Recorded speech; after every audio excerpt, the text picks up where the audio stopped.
Iran's Revolutionary Guards Corps pledged to enhance the nation's missile program in defiance of U.S. President Donald Trump, whose hardened stance against the country last week included new sanctions on the security force. The missile program will be expanded at greater speed, the Guards said in a statement carried by the Tasnim news agency on Thursday. Trump's hostile stance toward Iran reflects the inability of the U.S. and Israel to shift the balance of power in the region, and their anger at the Guards' role, it said. The statement comes after Trump called Iran a rogue state in a speech on Friday that formalized his administration's more aggressive approach. He refused to certify Iran's compliance with the landmark 2015 nuclear accord, even as all other parties to the deal maintain it is abiding by the terms. He also argued that the accord, reached under his predecessor, wasn't serving national security interests, and that Iran had become bolder since it took effect. The Guards' comments are very much expected and in line with a general rhetoric out of Iran, said Anissa Basiri Tabrizi, a research fellow at the Royal United Services Institute in London.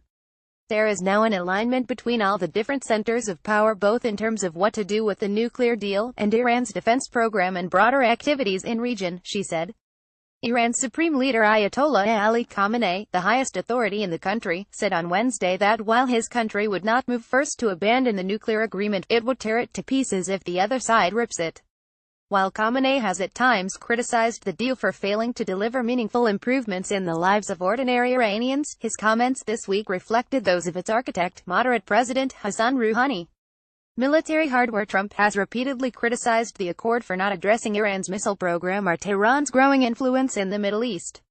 Iran says its missile development is legitimate and solely defensive in nature, and has justified it by pointing to U.S. military involvement in Iraq and Afghanistan as well as sales of U.S. military equipment to Israel and Saudi Arabia.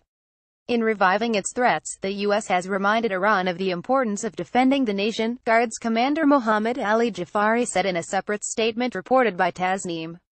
Iran has always stated its missile program is for deterrence, said Basiri. Because of the threatening rhetoric and steps taken by the U.S. towards Iran, it has even more of reason to say so.